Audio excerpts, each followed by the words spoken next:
Absolutely. Good evening, everyone. We are live. We are live. I am Sonja, and this is Prim and Proper Sports on January the 14th, 2026, y'all. I hope everyone is having the most amazing day and week. And tonight I got a special guest. Now, let me just let you guys know. So I don't have class on Wednesdays or Fridays this semester. So I'll be live back to my no pre-recordings unless, some of my guests are not available. But for the most part, we're live. And I will be sharing the stream as soon as I introduce my special guest. Now, some of you all will recognize him. He's on several platforms that I'm a guest on, including the Sunday Morning Big Sports Show. He has several shows, y'all. He retired last year, so you see him everywhere all over the web. He's the creator and host of TGI Sports Talk. None other than my friend, and looks like probably not only the college champion, but perhaps the Super Bowl champion fan, none other than Mr. Keith Engle. Keith, good evening. How are you? Sonja, how are you? Absolutely doing well. You guys can support him, especially since he's retired, by sending some stars while we're here, helping pay for his next trip, which he has coming up. Keith, it's been a long time since you and I have sat down and had a talk. I really appreciate your time on this evening. How you been? I've been great. I don't think we've done. I apologize for my voice as well. I don't think we've done a show together like this since you started school, probably. Oh my goodness, and that's been over a year, well over a year, close to 2 years. That's wow, 2024, and we're in 2026, so at least 18 months. I would say. And I believe you are correct, Keith. So for those who don't know Keith, he's battling a little bit of cold tonight, but he's joined me with some tea and honey. And so he's promised me he can get through the show. And let me tell you guys, if you want to know anything, Keith is the pro right here on college news, on NFL news, you name it. He's just very well versed. And it's such an honor to have him tonight. So Keith, tell us a little bit. I'll let you do a plug about your show first while I'm sharing this stream, and then we'll get to business here. So tell us a little bit about TGI Sports Talk and how people can find you and what you got going on over there. Well, TGI Sports Talk, we're proud to be part of the McGrath Podcast Network, as you are, and it has morphed from National Streaming Sports. Started out with Mac 6 years ago now, I guess. Time really flies, and we miss Mac a lot. Yes, we do. But we started there, and I do several shows. As you said, we just finished a college show up. The college football huddle up here at 7 to 8:30. Went a little short, trying to save my voice a little bit for this show. We do 2 shows with Jack Hirsch, Monday mornings and Friday mornings at 8 a.m. Eastern. Jack and Keith's Weekend Playbook. Jack is the reason I have no voice after last Friday's show, I believe. I'm blaming him. We also do a Major League Baseball update on Fridays. We do the Sunday Stream of Consciousness. And we on the panel with several shows, the Unprofessional Professional Sports Show, which was on earlier tonight, and the Big Football Show that you mentioned earlier as well. We have a blast with you and the guys all the time. So it's a lot of fun, and it's a passion for me, and I'm glad I haven't been on in so long. I've got an itch, even though I'm still struggling. I had an itch. I got to get on. So. I know. And like I said, it's so weird because I didn't even realize until we started the live stream. And I'm like, hold on. I have not had Keith on here in a minute. I mean, I know we talked about it a couple of times last year, but I couldn't make it happen. Either I was traveling or you were traveling or I had exams or what have you, and just other life obligations. So just so good that we could make it happen. I don't know how I found time to work because I don't have time for anything right now. So. I know. I'm sitting there like the shows. It's like, are you ever not live? It literally sounds like you're on live every single day. Or do you have any days that you're not on? Yeah. I'm free Tuesdays. I'm free Thursdays and Saturday. Okay, no shows those days. And free this time of night too. So you plug me in. Before we go further, Keith, I do want to give a shout out to Brian Bistrilla. Amazing. We've been tweaking this intro outro for a while because We had over 28,000 views in the last 3 weeks on these live streams. We really appreciate everyone with the likes, loves, and shares. But of course, we're getting flagged by copyright stuff left and right, even though it's supposed to be public domain. So Brian's been literally tweaking this intro. I said I may have to come on here and just sing a cappella one day, and just that won't get flagged at all. And so, even my niece, her song got flagged, and I'm like, oh my goodness. So I want to thank him. I want to shout out to Pink Fan Fur, who does all our promos behind the scenes. And of course, our great producer in the Sky, Mac, who brought us all together. And shout out to Brian for continuing that dream. And now it's named went from National Streaming Sports to Northeast Streaming Sports, and now McGrath Podcast. And it's just amazing maturation. And Keith, you've been there pretty much since day one. To see that going and to see the viewership and the support going is just a blessing. It's been great. And Brian said a great job. You did a great job with the transition when Mac first had to step away and then unfortunately passed away. You did a great job, and Brian's picked up the mantle and done a great job as well. And I apologize to Pink because I saw an email tonight that she sent me today that she wanted some stuff from me this morning. I apologize. I was wondering what happened with the reels. It's okay. And of course, Miss Linda, thank you so much for allowing us to continue to honor Mac. Yes. Who will always be part of the family as well. So we just want to thank you. So Keith, I'm going to do a little bit of opposite tonight. I'm going to, I know everyone's waiting for the NFL news. We're going to actually save that for dessert. And we're going to start with this coaching carouseling news in the NFL. Correction. We're going to start with CFP tonight, the college football news and playoff. And then we're going to go into the coaching changes, player changes, what have you. And then we'll go into the games that are upcoming and those that happened overall. These Oregon Ducks, the big news out of Oregon today, Dante Moore has officially announced he will return to Oregon for the 2026 season. He's going to decline to enter into the draft, opting to take another run at a title with the Ducks next year. Keith, is this just, kind of like I just have to go out with a bang, or what do you think? Is this a great thing? Because it's not going to be that big of a draft class this year.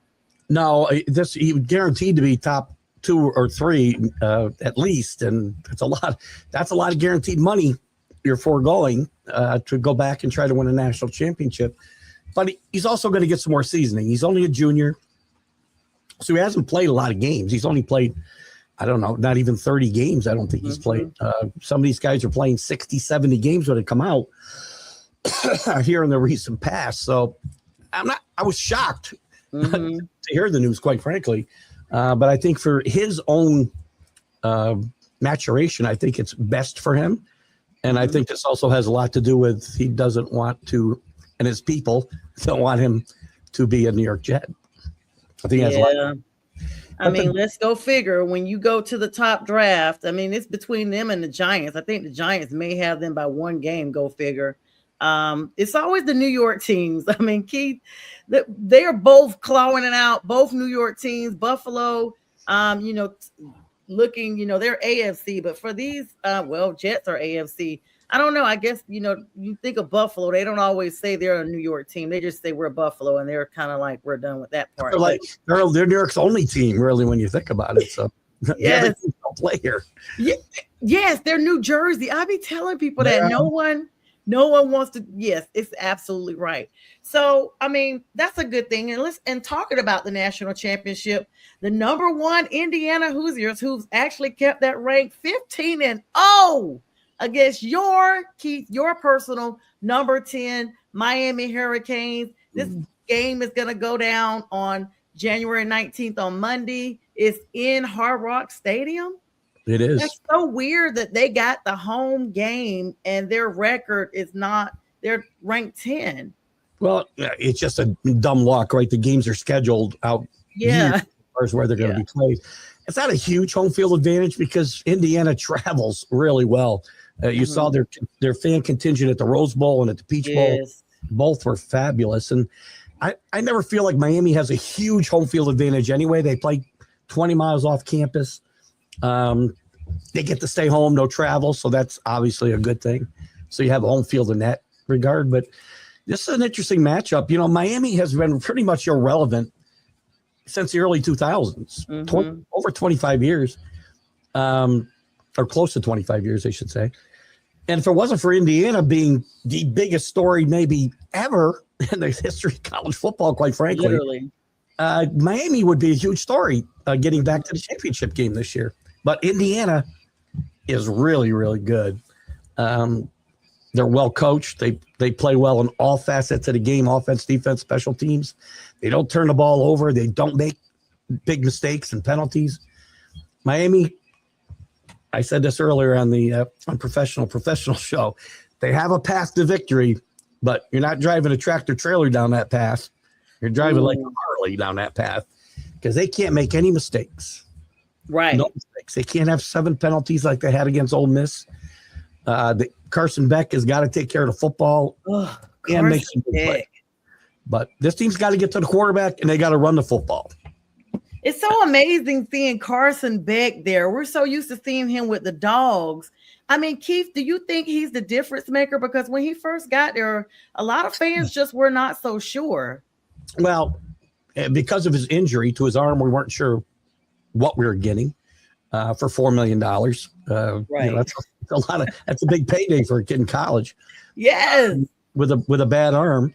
But he played well. He played early. He played well. He kind of faded in the middle of the season, made a lot of mistakes, made some big interceptions against Louisville and SMU where they lost 2 games they should not have lost. And he's been up and down, but he's come up big.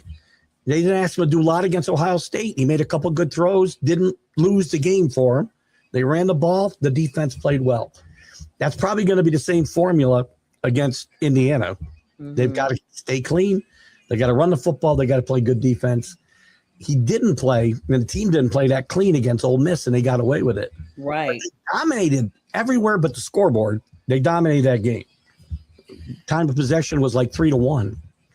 If you didn't see the score and you saw the rest of the numbers, you would have thought Miami beat them by 3 touchdowns. Right. It was so deceptive. The score was not reflective of what the game actually was. But the only one that really matters is the scoreboard, right? So Carson Beck, he really came up big at the end of that game. He had a couple big throws. He had the big run for the touchdown. So he's probably earned the $4 million that he was given to come here. He's got him back into a championship game. They didn't even expect to make the playoff. They've had a great run through. I mean, they beat 3 teams already that were ranked in the top 4 teams. You count Notre Dame at the time, ranked in the top 5. Texas A&M, Ohio State, Ole Miss, all of them ranked in the top 5 at one time or another this year. It's been a great run through this playoff. One more game, they can get this done. They just got to bring the talent to the field the way they did against Ohio State, even more so than what they did against Ole Miss, I think. I mean, this is one of those seasons, like you said, neither of these teams, I literally had kind of looked away. You know, we're so used to seeing Oregon, Ohio State, Alabama, Georgia, you know, the usual suspects, and go figure. And I, looked away and I looked back like, wait a minute, where are the big 5? I think that's 5 of them. Where are the big 5? I see none of them. And they were all just disseminated. This is a Cinderella story, though, for Indiana is looking to cap a perfect miracle season with this title. But Miami is the first team in modern day era, Keith, to play for the national championship in their own home stadium. It's kind of like the NFL schedule. You know, if the 49ers happen to advance all the way to Santa Clara, they'll be at home, just like Tampa Bay was. You know, it happens occasionally. But the road team, just, the Indiana Hoosiers, despite playing in their own building, Miami is designated as the visiting team. Wearing white, while Indiana will be known as the home team because Indiana defeated Oregon in the semifinals, and Miami, of course, defeated Ole Miss. And so those were big games, like you said, kind of like a center block mentality, just domino effect, and mow their way to get there. Critical thing about those mistakes, they have a way of being camouflaged at the onset, but being very recognizable in the spotlight when they come to surface again. So can't make those mistakes. And I hope that they've been watching film and knowing that, and being knowledgeable where they went wrong, because those things get exposed. It's going to be game over real quick. It will. I mean, the way Indiana's playing, there's every chance. If Miami makes the big mistakes, they play the way they played against Louisville or SMU, they're going to get blown out of the building. Yeah. They didn't play well. I don't see that happening. I don't think they can play from behind and catch Indiana. I think they need to get out in front in this game and set the pace and the tone of this game. But Indiana is just such a great story. Any other year, I'd be all in on Indiana because I know. You'd be like, they're perfect, but they would be your team, though, Keith. Teams never won anything, So, Miami again. They had a great 20-year run. You're too young to remember, of course, but from 84 to 2002, 2004, they were the dominant team in college football. Yeah, they were. Most of that time. I appreciate you saying I'm young, but I remember being a child and going into my adulthood. Because 2004, you said, was the last year. First year they won a national championship. Yeah, so in 2004, I had. My bad. 1984, they won their first. The last they won was 2002. 2002. So yeah, I had moved to Atlanta. I was fully an adult by that time, Keith. So my whole childhood, like the 80s, the 90s, that's when I grew up. And so to watch the maturation. This game, interesting enough to me, kind of parallels a little bit. Well, although Indiana isn't like a powerhouse like Nebraska over decades, right? They've just come into their own. But in 84, they played Nebraska, who was number one, and nobody thought they had any chance. They were 2 touchdown underdogs in that game. They were number 4 in the country. Nebraska was number 1. Howard Schnellenberger coached that team, and they took it to Nebraska that night. And Nebraska, all they had to do was tie, and they would have won the national championship. And wow. Tom Osborne, I give him credit. They scored a touchdown at the end of the game for Nebraska. He went for 2 and didn't get it. He could have taken a tie and won a championship, but good for him. You want to win on the field. And at that time, they were voting for national champions. You didn't play on the field. So I take it back to that team, and I'm going to hope that team can channel that team. This team can channel that team and get a little bit of that underdog strength, if you will, and carry some momentum. They're playing well.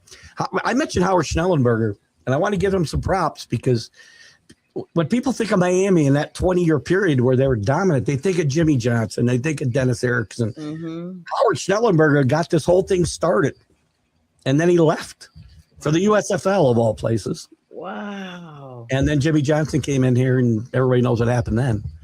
But people forget Howard Schnellenberger. There would be no Miami dynasty without Howard Schnellenberger. I literally just remember the name when you said it. So I was like, what? Yeah, and you're right. It's so how easy, they forget. And now, the match has been lit. And so I know Michael Irvin is just going absolutely crazy. All I'm seeing is him on social media showing off his California raisin body with ripping off belts and stuff like that. And watch him during the games. He's exhausting to watch. He exerts more energy than the guys on the field. Oh my goodness. I can't say some of the comments I read about him while we're on here, but what's firing that energy? I know I've read a lot. Yes, you already know what they are. They references to white boulders.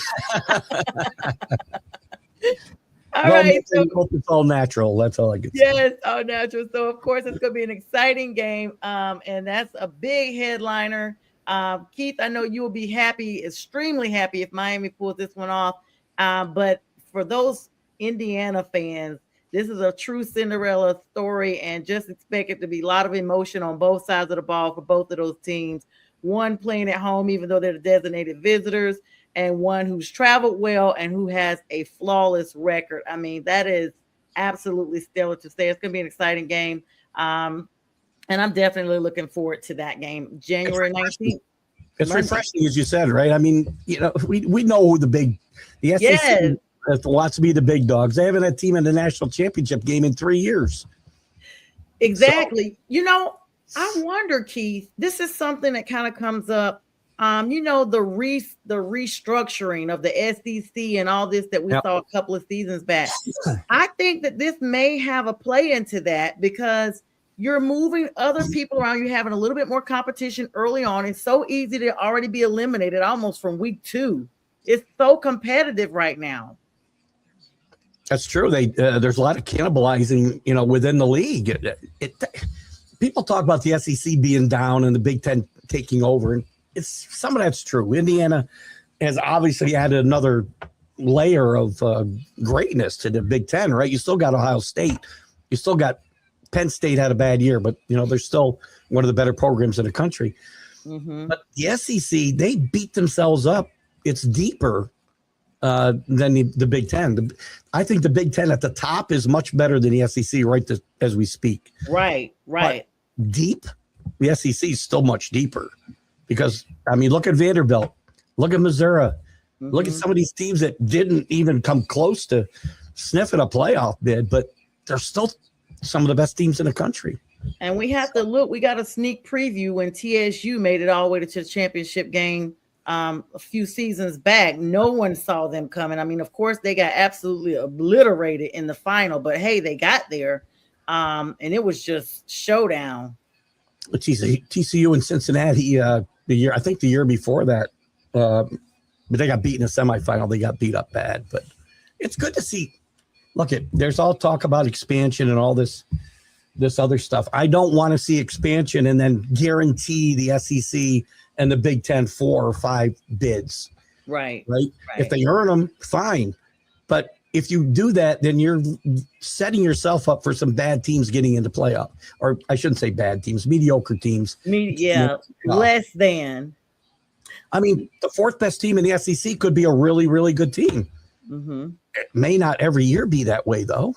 So I don't want to see them guarantee whatever they do with adding teams to this playoff. I don't want to see, 4 guaranteed bids go to any conference.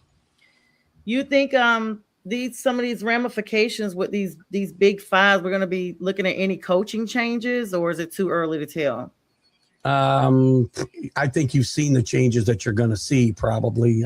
Michigan, obviously, was the last one. And they made a great hire, I think, in Kyle Whittingham. Probably, I think the best hire of the whole cycle was the last one, Kyle Whittingham at Michigan. But I don't think you'll see any changes here. These everybody that made the playoff, their coaching situations are set the way that they are at the head coaching situations. We got some coordinator positions to fill because those guys left for some of the other jobs that were open. It's not going to be like the NFL where you see teams in the playoffs and suddenly their coach is gone, which I'm sure we'll talk about in a second. But these 2 coaches for sure are going nowhere, and the rest of the teams from the playoff, none of those coaches are. You think LSU is going to be super competitive next season with Lane Kiffin making the adjustment? It's going to be interesting. Lane Kiffin's a really good football coach. Mm-hmm. He's a king of the portal. He's already brought in Sam Leavitt from Arizona State to be his quarterback. I'm sure he was trying to get his old quarterback from Ole Miss to transfer if he does get another year. That's what I was looking at. But that won't happen. If he does get another year of eligibility, he's going to stay at Ole Miss. Right. I think, listen, LSU, it's all about fit, right? Brian Kelly was a horrible fit in the SEC, in the South, anywhere. He was a Midwest guy, right? He didn't belong in the Southeast and was like a fish out of water from day one. Kiffin's been in the Southeast Conference for a long time and in Florida with Florida Atlantic, so he knows the territory. He's going to recruit. He's going to get transfers, and he can coach. Mm-hmm. People are going to hate it, but he's going to win at LSU. Mm-hmm. Whether he wins the national championship remains to be seen, but he's going to win.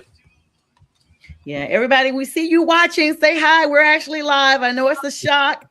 I've been pre-recorded for so long. Last week we were live. I was blessed to have Jamal Coker on, dad of Jalen Coker, right before Jalen balled out. I knew he was balling out, but you can imagine that video has just my live stream has just had several replays now. We're over the 1,000 mark because people realize. Wait a minute, she just had him on, and it's almost like there was a pause. Wait a minute. Now everybody's watching and stuff like that. So thanks, guys. And thanks again, Jamal. I know you are now a new subscriber. So thanks for the support. And I hope Jalen gets a lot of rest and gets ready for his training here coming up soon. All right, Keith. So let's switch gears. Speaking of Jamal Coker and Jalen Coker. I don't know where to begin. Let's talk about some of these coaching carousels that have already started. Of course, major personnel changes that have been confirmed since last Friday. And since that was my last show, that's what we're going to start and bring it all the way up to today. The big news, of course, after 18 seasons, John Harbaugh was released from the Baltimore Ravens. They said they agreed. You know, that's the amicable way to talk about it. John Harbaugh. He got fired. He got fired. He got fired, but he's still getting his check, but he got fired. All these coaches, of course, Raheem Morris, who everyone knew since week 3 when the Panthers routed the Falcons 38-0. Falcon fans, everyone everywhere across the world had almost like a petition to get him out of there. And once, even though they swept the Saints, it was just time. And so after 2 seasons, they didn't even give him a third time of charm. He was fired on January 12th. Pete Carroll, after just 1 season, sent Pete and his gum back to the couch. One and done. Jonathan Gannon, Arizona Cardinals, was also fired on the 12th. Kevin Stefanski and from the Browns on the 12th. Mike McDaniel, Mr. Flip-Flops himself, was fired that same time after missing the playoffs. And just yesterday, Keith, Mike Tomlin, and the Steelers have only had, I think, 4 coaches since the 60s? Three since 1969. That's crazy. 3 coaches since before I was here, my whole lifetime. So in at least 50 years, they've only had 3 coaches. That lets you know they hang on to their coaches. He was the longest tenured coach in in history, I believe, 19 years. Well, not in history, but the modern era. Yeah. 19 seasons following the playoff loss to Houston. He's basically said that he was stepping away. And then today, Adam Thielen also joined the conversation. Of course, Thielen had gone from the Panthers back to the Vikings, wanted to retire Viking, wanted more snaps. They weren't getting him the snaps. He then wanted to go to a playoff contending team. His words, he went to Pittsburgh. Now they're eliminated. Now he's announced today he is retiring after a trio of teams. And it's likely he will still retire as a Viking since that's the predominant time he spent. Keith, what were your thoughts on some of these head coaching moves? None really surprised me a lot. Mike Tomlin, I wouldn't have been a surprise if he stepped away any of the last 3 seasons, quite frankly. But what really strikes me, and it didn't even hit me, I guess, so you were just kind of going down the list.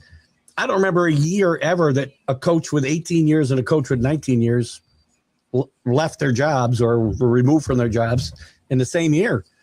And that's remarkable to keep a job that long. And then you got 2 guys that leave at the same time. And as far as Harbaugh goes, if you don't think he got fired, listen to Steve Biscotti's interview this week where he was asked if Ravens had beaten the Steelers in that last game, would John still be here? And he said, for 1 more week. Well, I mean, Keith, with that specific conversation, there was some tension between Lamar and Harbaugh a while back. He wasn't showing up for practice, things of that nature. And then it came out today that they've gone to Lamar and they're like, hey, we want your contract reworked for a cut of $74 million. We want that reworked. So I don't know, Keith. We may be looking at Lamar being out of there next. We might. And it's funny because I would have thought what happened here was they chose the quarterback over the coach because of all the things that we'd heard the last few weeks about meetings, practices, and missing games what other quarterbacks would have played. Again, I don't know when guys are hurt or not because there's a difference between being hurt and injured, right? Right. I can't imagine a lot of great quarterbacks sitting out with back spasms with your season on the line. I just can't imagine that. And that's when the articles all came out. And a lot of stuff came out about teammates and coaches not being happy with some of Lamar's stuff. He's a very talented kid, obviously. And, you know, they aren't sure if he can lead them to a championship, maybe. I know John Harbaugh didn't think so. They were ready to move on a couple of years ago. They were talking about this whole this was the whole organization. moving on from Lamar before he signed his big contract the last time, and putting in a system with quarterbacks of kind of matriculate him through the system. So you draft him as a rookie, you pay him the rookie scale, and when they're ready to get paid big, you get rid of him and move on to the next guy. That's an interesting theory. If it would work, but they didn't do it, which tells me they probably didn't think it would work either. But it's not easy to replace a guy that talented. Just go find Lamar Jacksons everywhere. I mean, I've been hard on him because he doesn't win big games and sometimes doesn't play in big games. I think 3 times in the last 5 years he's not finished the season. But again, with that said, it's not easy to just say goodbye and come up with another quarterback. You're not drafting in the top 10. Facts, right? They're never bad enough to draft. They've had a couple of bad years, but they're never bad enough to really draft that high. So, it's very difficult to move on from an iconic coach and a franchise quarterback in the same season, unless you're going to tear it all down, start all over. And then what would happen with Derrick Henry? I mean, he's there. They got Likely. They got Flowers. I mean, they have the talent there. They do. On the offensive side of the ball, there's talent. And maybe they need I'm sure there will be a new offensive staff with a new head coach. I'm sure there will be changes there as well. The defensive side of the ball is not as strong as they've been in the past. That's also been a factor in Harbaugh's demise there.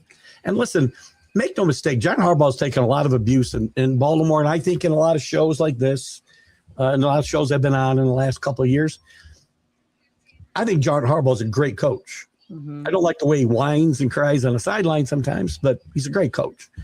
And I guarantee you, Baltimore may not think so, but their next 18 years aren't going to be anywhere near as good as these last 18 years when you put it all together.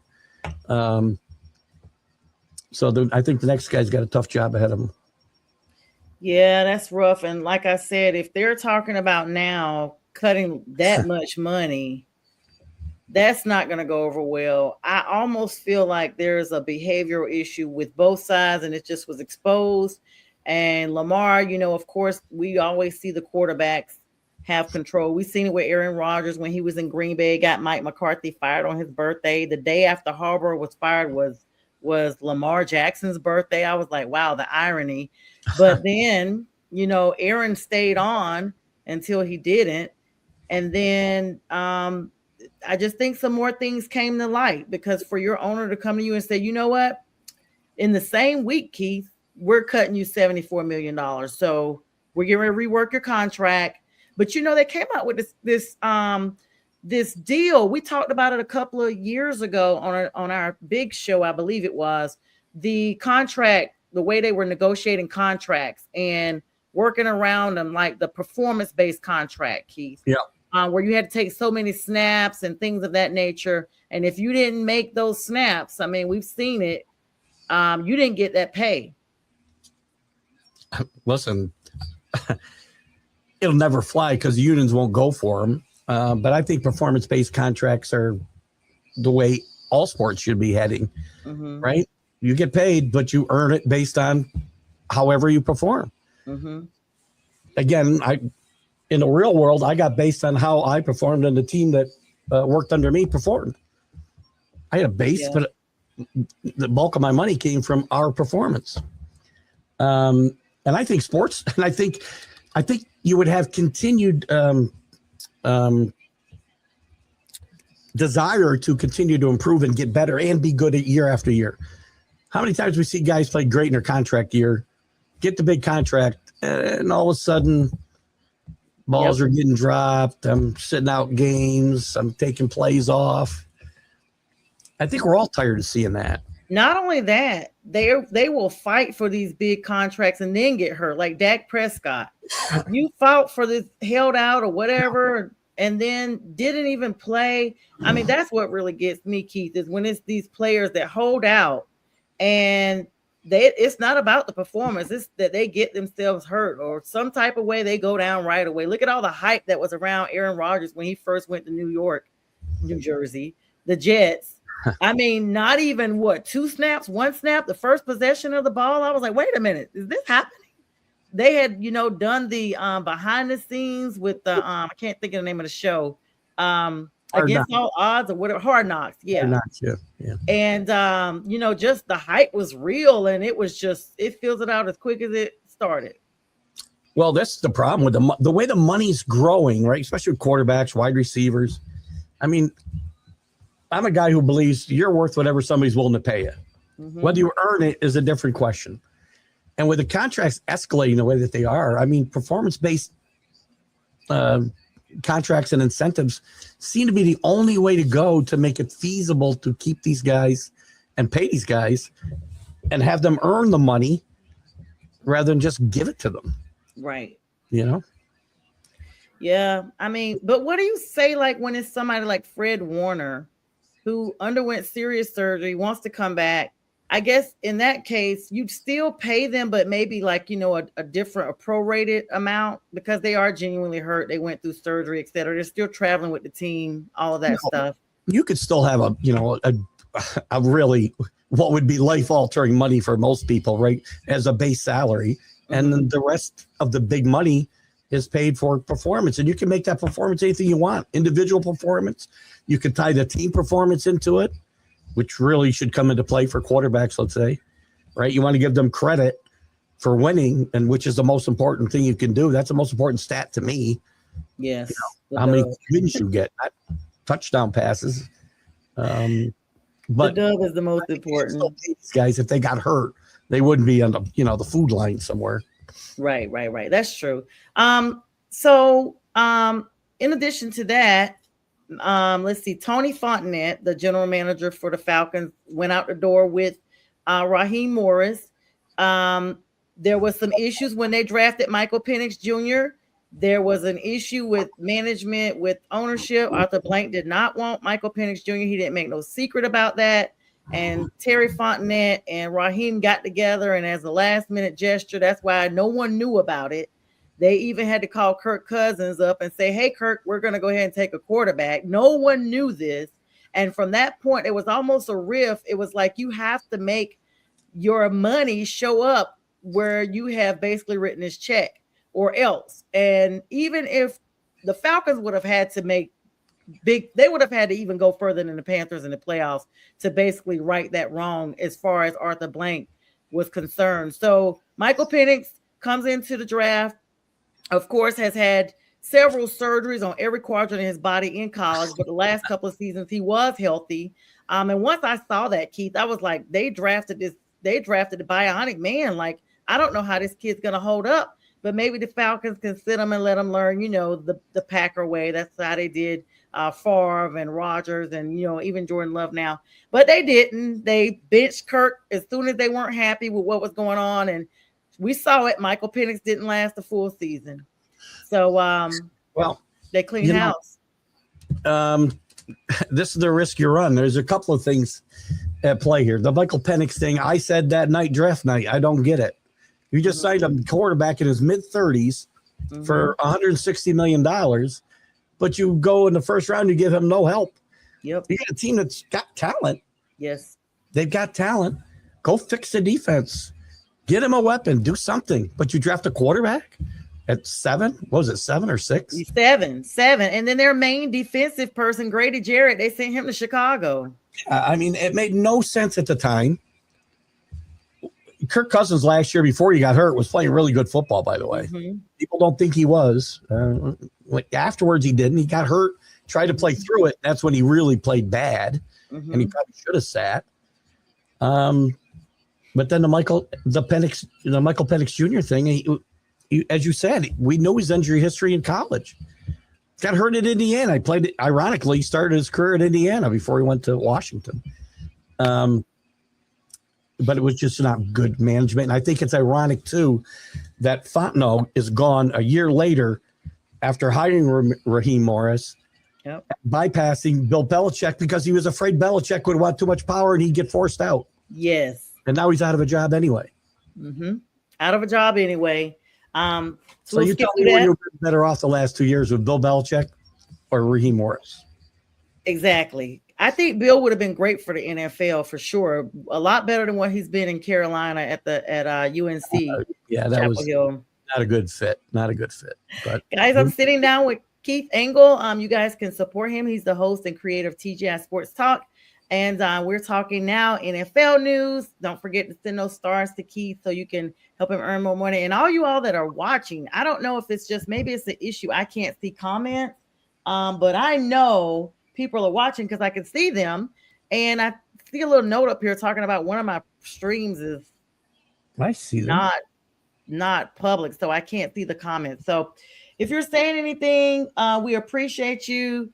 I don't know how to make them come up. B's not on, but nonetheless, there's that. So all right.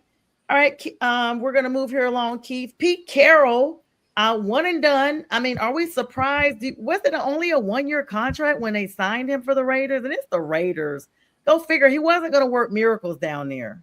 No, I mean, I was surprised Pete Carroll took that job in the first place, quite frankly. I didn't think it was a good fit. I think Pete Carroll can still coach. I don't know that he will. I think he's probably done now. 74 years old, I think he is. Yeah. But he's always been one of my favorite coaches. Ironically, Bob Kraft still says the decision he's made as a Patriots owner that he regrets the most is firing Pete Carroll. Oh, wow. That says a lot. When you hired a coach who won 6 Super Bowls afterwards, that says a lot. But he still says that. I mean, and Pete's still in shape. He runs up and down the sidelines. My God, I love that guy. Jesus. I'd love awesome. to have his energy at 74. I'd love to have it at 65. It's something in the gum. It's something in the gum he's chewing. Him and Michael Irvin are hanging out together, right? But I'm not surprised he got fired. I mean, we don't even know who's running the show there. Is Mark Davis running the show? Is Tom Brady calling the shots? I don't know who's calling the shots there. I don't think anybody does. And until they have a clear message, they're going to continue to flounder. I'd be reluctant to take that job. If I was I mean, he went and got Geno for what? Like, Geno has just not been everyone just doesn't play lights out when they get moved around unless you're Sam Darnold, I guess. No, he landed in a really good situation in Seattle with Pete Carroll the first time and a good offensive system that fit him. He stayed healthy, had one really good year, another decent year, but he started to get injured again.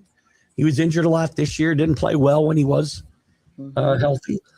And again, a different set of coaches around him. All that matters. Sam Darnold landed in a perfect spot in Minnesota last year. Kevin O'Connell's a quarterback whisperer. He does a great job up there. And he was fortunate to get in a similar situation in Seattle. Doesn't happen to everybody. Actually, this year it happened to a couple guys. Darnold laying a good spot. Daniel Jones laying a good spot. Mac Jones. I was thinking about Daniel Jones. That's why I was like, Daniel Jones, landed in, we never thought, at least I never thought that you'd be mentioning Daniel Jones and being great, performing great. Until he got hurt, he played really well. And again, that shows you how much the system matters to a quarterback. There's a lot of great quarterbacks probably never became great quarterbacks because they just were in a bad system and or led by bad coaches, and their careers never panned out. Yeah, definitely never panned out. And I gotta hurry us along here. Let's see. So Kevin Stefanski, I mean, did we see this one coming? I mean, there was the Shador situation. Yeah. They drafted Dylan Gabriel. I saw some unsubstantiated rumors about something that goes all the way back to some of Stefanski's grandfather or someone in the MLB when Prime was playing. And I saw the video where he tossed water on him, but I haven't been able to make the family connection. But there was some long burning history there. Now it's cleaned up. Shador is proven, he's the first rookie to start a Cleveland game and win that first start. Just a big mess. Go figure the Browns. I don't even know who goes there next, Keith. It's another place that, it looks like a death trap if you go there because you don't get much time. You saw guys getting fired now. 1 year, not often. although we saw it twice in the last 2 years. But 2 years you get to turn a franchise around, basically. Wow. 3 maybe. You saw it with Gannon. You saw it with the coach in Tennessee. Raheem Morris was 2 years too. Yep. Yeah, Raheem Morris, another one. So and you don't get the Titans coach. Yep. Yeah, but Kevin Stefanski is the problem is ownership there. Stuff rots from the head down. Mm-hmm. And ownership, if you're not going to listen to your football guys, then you shouldn't have football guys there. Mm-hmm. The football guys didn't want Shador, and I'm not saying Shador can't play. Right. I kind of like Shador's upside. I really do. Give him a chance. I think he could be a decent, not a great quarterback in the NFL. But the coaching staff and the football people didn't want him. Mm-hmm. The owner did. So if they weren't going to get on board with that, they weren't coming back. Mm-hmm. Stefanski never got on board. In fact, Stefanski and quarterbacks and the owners goes all the way back to Deshaun Watson. Yep. He didn't want to bring Deshaun Watson in there. Mm-hmm. He had Baker Mayfield. He was a fumble away from going to the AFC Championship game with Baker Mayfield. Yep. He blew it all up. Kevin Stefanski's a good coach. He's going to get a job this year. He's a good coach. Might be coaching. What happened with Mike McDaniel? I mean, that was a shocker. I guess Miami looked formidable for a little bit. They do that every year. They start off with these big waves and it gets the hype going. And then same old Miami. I mean, they upset Buffalo, Keith, made everybody get a little bit of hope. McDaniel, he brought an exciting change to Miami, I think. Different approach and something that they needed at the time. But I don't think he really had the personnel that would really fit. I don't think Tua's that guy. I don't think they think that anymore, obviously, either. I don't know if Mike McDaniel was ever sold on Tua, but they didn't have anywhere else to go. And I think McDaniel will get another shot. I don't think it'll be this year. As I talked about earlier, I said, when you're a first-year head coach or first-time head coach, you get fired. Your next job, you better be very careful the one you take. Exactly. Don't just take any job because you get fired again, you're not getting another shot. So he shouldn't be just jumping at the Tennessee job or jumping at the Cleveland job. You go back, be a coordinator, rebuild your reputation and wait for the right place to go so you can show that you can be a head coach in this league. I'm not sure that he can. He's another guy that I saw a little bit behind the scenes on Hard Knocks in season a couple of seasons ago. Just, you know what?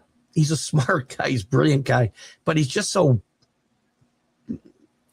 quirky. You just never know. I don't feel like he's going to lead a bunch of guys to a Super Bowl victory.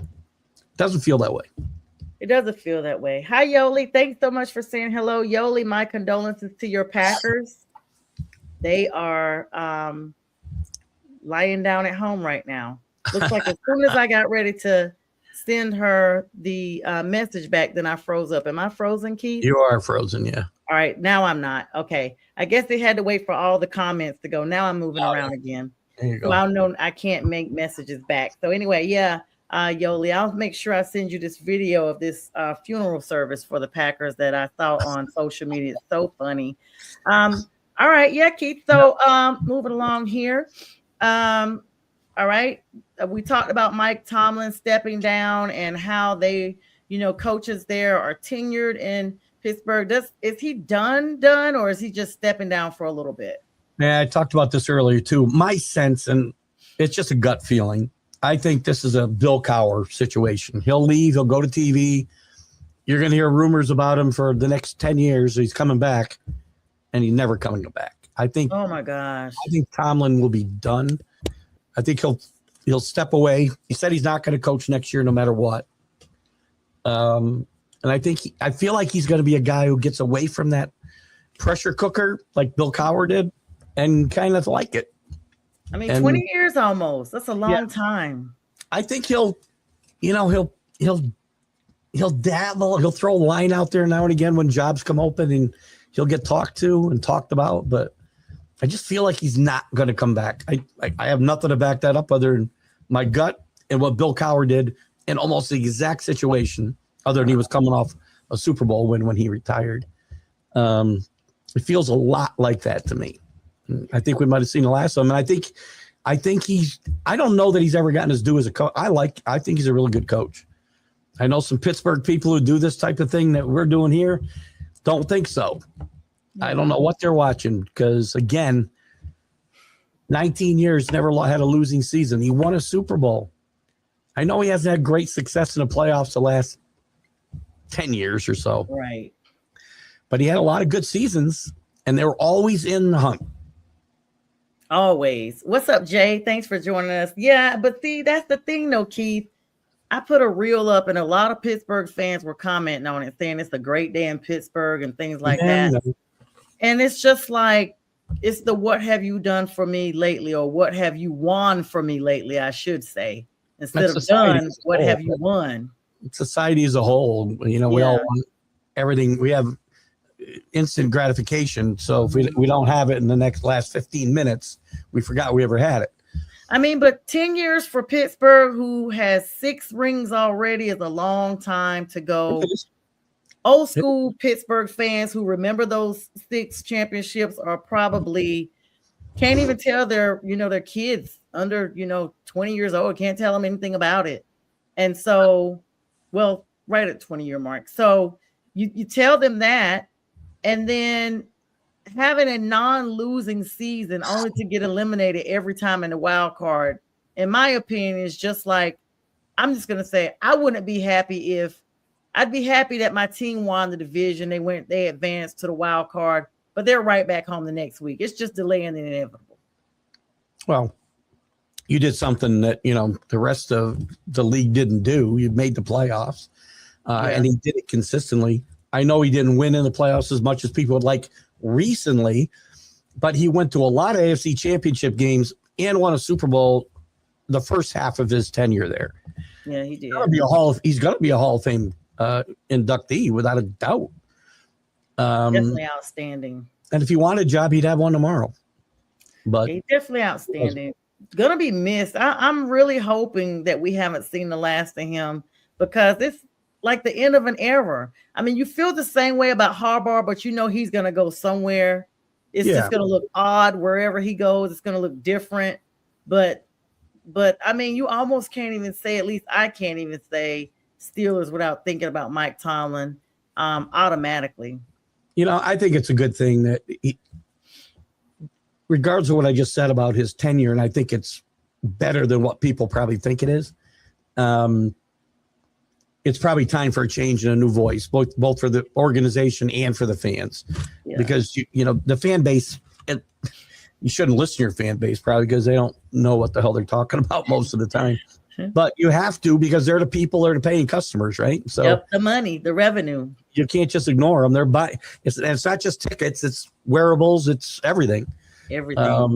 So at some point, I think, again, he wasn't fired. There's no way he was fired. He made this decision on his own. This team doesn't fire coaches. They haven't fired a coach in almost 60 years. Yeah. He made his exit so quietly, though. It wasn't like a lot of rah-rah and no. It just wasn't. And of course, Rodgers would probably be right behind him. Cameron Wynn was all up his butt at the end of the game. I'm like, oh my goodness, they got the camera in the locker room, all but in the shower with him. I'm like, come on, people. Yeah, he's not even a Steeler for life. Like, you guys are following him like he's been there like Roethlisberger or something. Yeah. And so, but there's that. Congratulations to Matt Ryan. The former quarterback of Atlanta, has been named the president of football operations for Atlanta, whatever that is. I think it's just a familiar connection. I've heard he's married into the family some kind of way. And so his wife is related to blank. I think it's his niece or something like that. But keeps him connected to the money. Let's hop over to these eliminations and in the playoffs. We are rapidly approaching this top of the hour. I'll promise not to try to go past maybe 5 after, because Keith is so intelligent. He just has a plethora of information here. Nobody usually strings those words together and talking about me. Well, I mean them, Keith.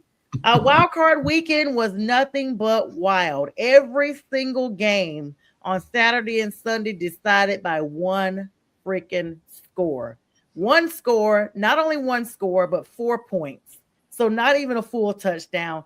I have to start out with my Carolina Panthers, who I am extremely proud of, even at 8-9, going into the playoffs, finishing at 8-10, which doesn't look cute. But for the first time since 2017, we made a playoff appearance. And for the first time since 2015, we were actually the division winners.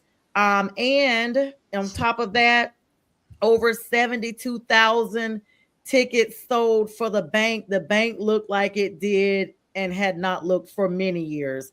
There was standing room only at that stadium. I contemplated going to that game, but I heard it was supposed to be very bad weather. There was not a drop of rain that happened the entire game.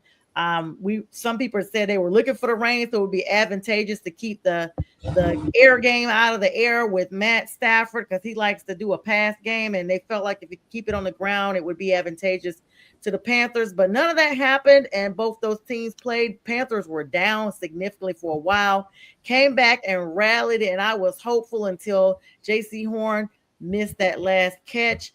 We are eliminated 31-34, high-scoring game. But the Panthers could not get the final stop. Keith, your thoughts on that game? They played very well for most of the game. Again, that last drive was not good. You don't want to give somebody like Matthew Stafford the ball back with a chance to win at the end of the game, and that's exactly what happened. And sometimes young teams, this team is getting better. And I didn't give you the type of grief some other people did on our network, but don't worry, they'll be eliminated soon enough. I expected this team to be better. I think I said 8-9 to 9-8. I didn't know if they'd make the playoffs or not. But they finished pretty much where I thought they would. Bryce Young, I think, made steps forward, and there's a hump to get over, or humps to get over. They got over one. Mm-hmm. I know they're 8-9, but they did win the division. They got better, a lot better than what they've been the last couple of years. That's important. You can't just dismiss that. And winning in the playoffs is a different thing than winning in the regular season. And sometimes it takes some lessons to figure that out. Hopefully the Panthers take some lessons away from this game. I think they will. They seem to be well coached. And I would expect that team to get better next year, assuming they can keep some personnel around. And got a really good – I think your quarterback is starting to show he can play in this league. You got a guy at wide receiver who's going to be one of the best in the league. Jalen Coker. No, I'm talking about T-Mac as well, both of them. I'm talking about T-Mac. And when he got drafted, yes. I got a steal in that guy. And I think there's some, you run the ball really well, which is important. You still got to run the ball in this league. I know people love to throw the ball around. Mm-hmm. You still have to run the ball to be successful. So if it was my team, I'd be proud of them and look for even better things next year. Yeah, definitely exciting times. Jalen Coker, the unsigned wide receiver that they brought in, him, and he was the target through the playoffs.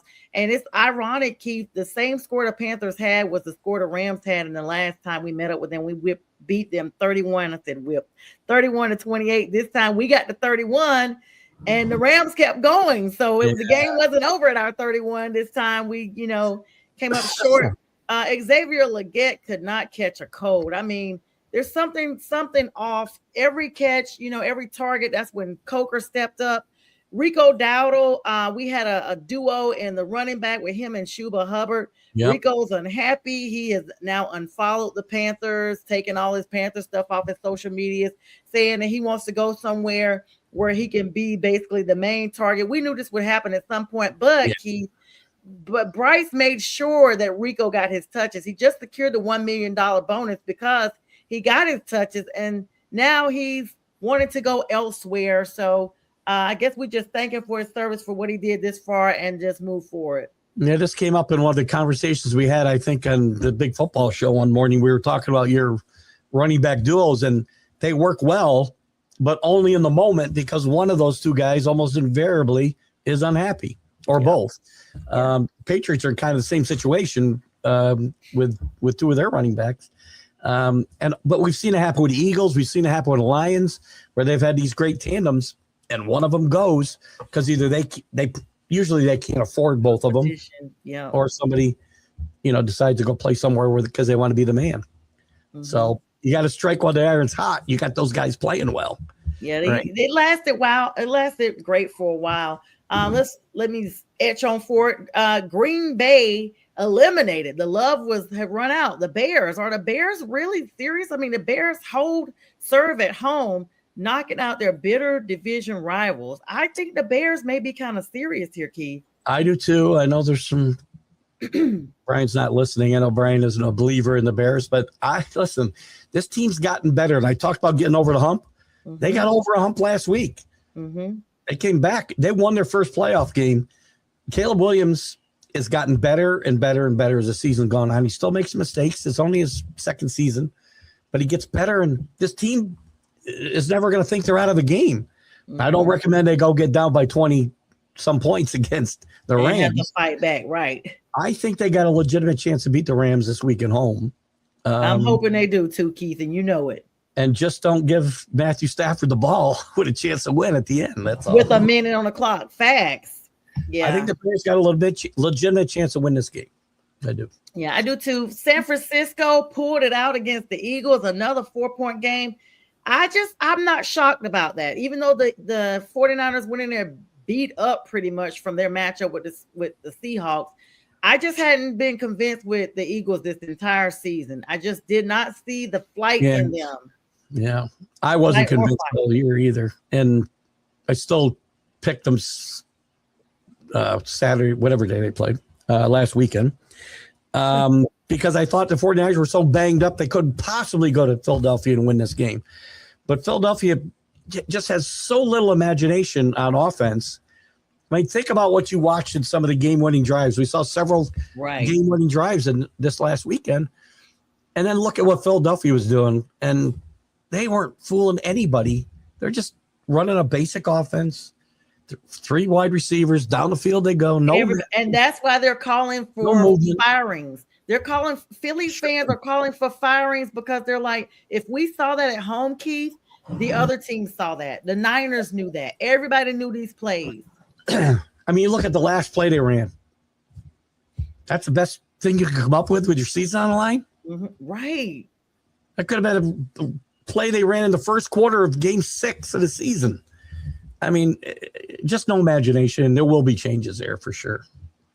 Yeah, so moving on over to the AFC team, of course, the Bills barely got by the Jags. I actually thought the Jags were going to go ahead and eke this one out. Another 3-point game that came down to the wire. Buffalo barely edged them out in a very tight contest the entire game there, Keith. I'm still not convinced on Buffalo. I know there's no Patrick Mahomes, no Lamar Jackson. This was clearly his for the taking if he had just shown up. But Buffalo has had too many falls during the regular season to be that dependable in the postseason. I liked Buffalo in this game. I liked them to win this game. Jacksonville never did convince me quite this year. They played well in that game, but not well enough to beat Josh Allen. Josh Allen finds ways to beat you. Mm-hmm. Sometimes he finds ways to beat himself, but he's a guy who's never going to lack for excitement. I do think they have a chance to go to Denver and win this game. I say that for my heart because I don't want to end up going to Denver. Yeah. as a Patriot. I figured. Yeah, I figured. I've got the AFC coming down to you guys in Denver, by the way. Speaking of, you guys, I mean, the Chargers, that game was Yawnsville for me. Chargers just were not getting anything done. It was a defensive. Anytime you see that type of score, it's a defensive matchup. And you guys actually stifled them, Keith. Just stifled the electricity out of the Chargers. You just unplugged them. The defense has really stepped it up here. Williams coming back and on the defensive line has made a huge difference the last few weeks. They've been very consistent, except for a couple of spots on defense most of the year. But they've really stepped it up since the last 2 games of the regular season and this first postseason game. They just dominated the San Diego offensive line. Justin Herbert had to be hurting badly Monday morning. I said that. I was like, he's in an ice bath tonight. Yeah, I felt bad for him, actually. He was getting beat up so bad. But Drake May got beat up, too. The San Diego defense played really well and really pressured Drake May, and he struggled. The thing that impressed me most about the Patriots and Drake May in this game, and I've said this a lot, and again, I'm not comparing Drake May to Tom Brady. Believe me, not yet. Maybe, probably never. Probably never. But the thing that impressed me, the thing about Tom Brady and great quarterbacks is they can play terrible for 3/4 of a game and that's find a way to beat your ass in the fourth quarter. Yes, that's what Tom Brady used to do. Do it a lot. Drake May was bad for a lot of this game, partly because San Diego was all over him. Mm-hmm. But he figures it out. I've seen this a couple times this year where he hasn't got off to great starts. This was a great coming of age moment for him, I think, because he really didn't play well for almost 3/4 of this game and figured it out and found a way to get his team. They only won 16-3. I'm still impressed. Drake May only is this his second season, Keith? Second year. And he's already like shown these type of moves. I know people are screaming MVP, definitely rookie of the year. I don't even know. He's probably not even a rookie anymore. So offensive player of the year, maybe. He's in the MVP running. Stafford's going to win, but he'll probably finish second. Oh God, please. And of course, we know about the Texans eliminating the Steelers, which was the reason why the domino effect up there in Pittsburgh, just 30-6. I don't even think the Steelers were present. Just a blowout victory win to cap off. Now, that's the only game that was that, and you guys' game went beyond the 3-4 point threshold. Texans are that secret team. You don't see them coming, but they're there. They're still there, and I think they may be a threat if they came to play Denver. But I'm still calling it Pats and Broncos for the AFC Championship. And if that happens, please do not let Denver get to the freaking Super Bowl. They have not been since 2015 when we were there, and it would have been so kismet had the Panthers advanced all the way for year number 60. This is 10 years right here. Super Bowl 60. 10 years since we both were there. It would have been so amazing. So let me be clear. You're rooting for the Patriots to get to the Super Bowl. Yes. I'm going to save this tape. Yes. I'm going to root for them. Yes. I'm rooting for them to get to the Super Bowl. And if some kind of way Seattle ekes it out, I definitely hope you guys beat them down. I hope you guys just rip Sam apart. I don't care if he says he loves the city of Charlotte. Their fan base is out of control right now. And so just to silence them, I definitely don't want the Broncos winning this. So if it comes down to you guys, now let's be clear. If it comes down to Buffalo and the Texans, I'm rooting for the Texans because any team that beat us down, I'm not rooting for them. I'm not rooting for them. But if by process of default, even though we didn't play the Broncos this year, we're never liking the Broncos. And Sean Payton as the former Saints coach, absolutely not. So I want to go to Denver because Denver's been a house of horrors for the Patriots over the years. I'm going back 30 years. A lot of bad things have happened out there in regular season and the postseason. I don't want to go there.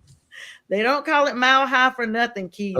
So we're going to do a quick little preview here of the games coming up, and then we're going to wrap up. Keith, I appreciate you hanging with me. I know I said an hour. You've already gone 9 minutes over, but let's subtract the 3-minute commercials that came on. So really 6 minutes. We got some big games this weekend. This is going to be an exciting sports weekend because they lead up to the college football championship game on Monday. It started on Saturday. We have the Bills at the Broncos at 4:30 Eastern Standard Time on CBS. Do you think the Bills can actually upset the number 1 seeded Broncos at Mile High of all places? Yeah, anytime you got Josh Allen and James Cook in the same backfield, you got a chance to win the game. Absolutely. I don't know that they will, but I'd like them to win. Yeah, you don't want to. Yeah, I got you on that. So if Buffalo pulls this out, then they come to New England. Assuming New England, yes. The next game. Yeah. I forgot. The Sunday game. We'll talk about that in a second. The second game is going to be coming on at 8 p.m. The 49ers and Seattle Seahawks.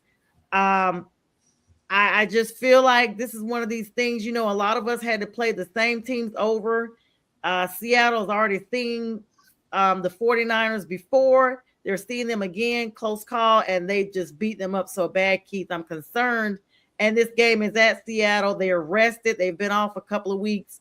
I don't know. Kyle Shanahan's done a great job this year with all the injuries the 49ers have had.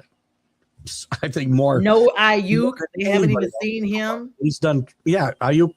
Missing in action. He went to Mars or something, wherever the hell he went. Fred Warner's want to come back.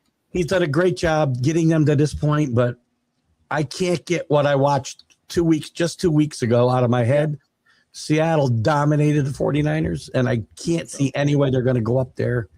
If they're home, I might give them a chance, but going to Seattle, I don't think they're going to have any chance to win this game. They tore Brock Purdy up so bad. He was another one I was like, had to be sore after the game. Yeah. And they ate up Christian too. Yeah. With Kittle gone, I know Fred Warner says he's going to try to play, but I just don't think – I think they're out of gas. Yeah, that was a big blow to lose Kittle. And they said the first thing he asked for was a bottle of tequila.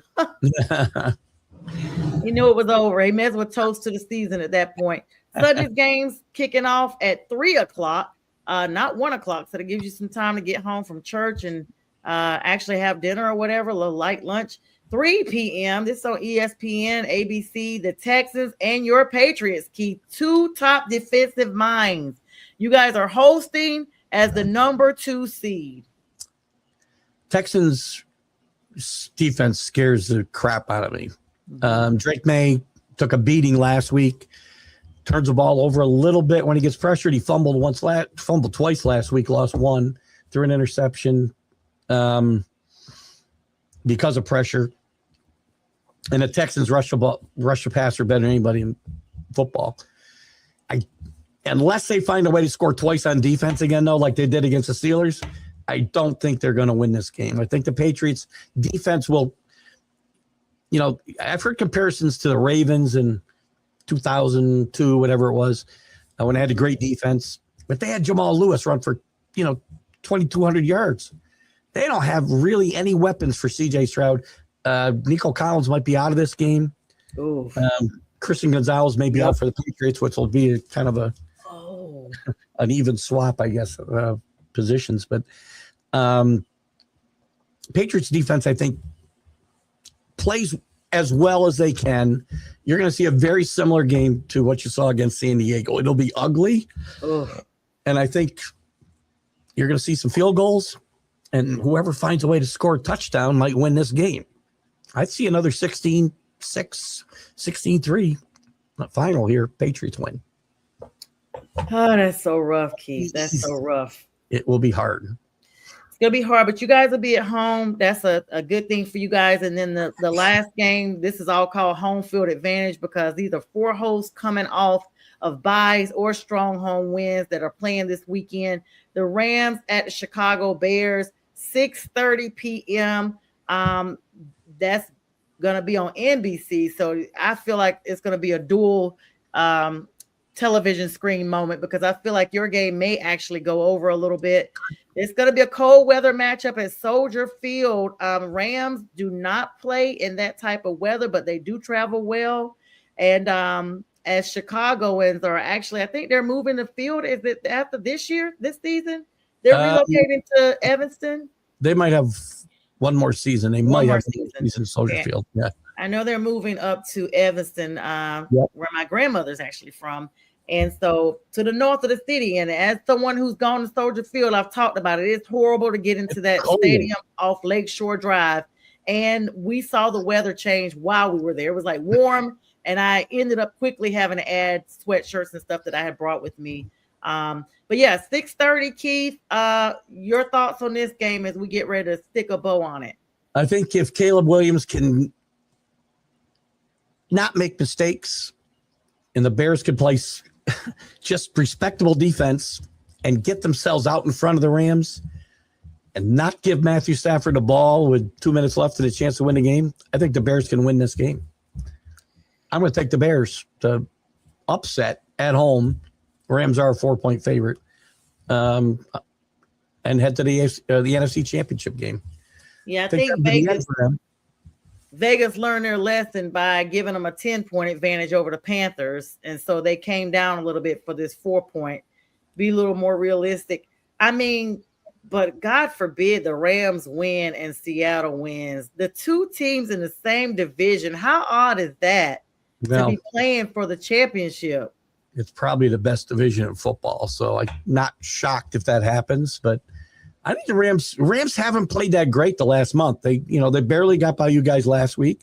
They lost 2 out of 3, I think. They lost to us. They lost to us. They lost to Atlanta, and then they barely got by us in the playoffs. Yeah. So they haven't played tremendous. They've kept themselves in games, and Matthew Stafford, as we saw last week, still has that magic at the end. We could say we want him. He's a really good player. Yeah, Devontae Adams put a video up talking about they were ready to snatch our hearts. So after I saw that, I was like, definitely off of them. So yeah, Keith, a big weekend. What'd you say, Keith? I'll take the Bears in that game, though. I like that. Absolutely. What do you think it's going to be a close score? I do. Very close. Maybe 9, maybe 16-9 or 16-7, something like that. How about 21-17? Ooh, that's really close. 21-17. That sounds like a field goal, a kickoff competition. All right. Well, definitely a fun weekend coming up. I want to give a small shout out before I let Keith go. Make sure you guys come on this page and look. There is another promo for my niece Pearson. She's kicking off her scholarship. Jabberwock Delta Sigma Theta is sponsoring that. She's a senior, and for every dollar she raises, she gets to keep that towards college. Pearson's a senior this year, so please come on. And if you don't purchase the popcorn, which is delicious, I got my box yesterday. There's ways to donate as well. We'll be doing that all the rest of this month and next month, trying to get Pearson where she needs to be. Keith, thank you so much for joining me. As always, always a pleasure. Let's make sure it's not another 18 months before you come on. We know you're about to set sail here shortly, so make sure you support him again. TGI Sports Talk. He's on this platform. He's also on the McGrath Podcasting Network. And I always try to go in and share your lives. So we look forward to seeing you again, Keith. And thank you so much, and hope you have a great night. Thank you, Sonja. Thank you. Good luck to your team, both of your teams, the Patriots and the Hurricanes, the Kings. Have a great night. Thank you. You too. Bye-bye, y'all. Keith Engle, everybody. And we're going to say good night with that. And you guys have a great night. See you Friday.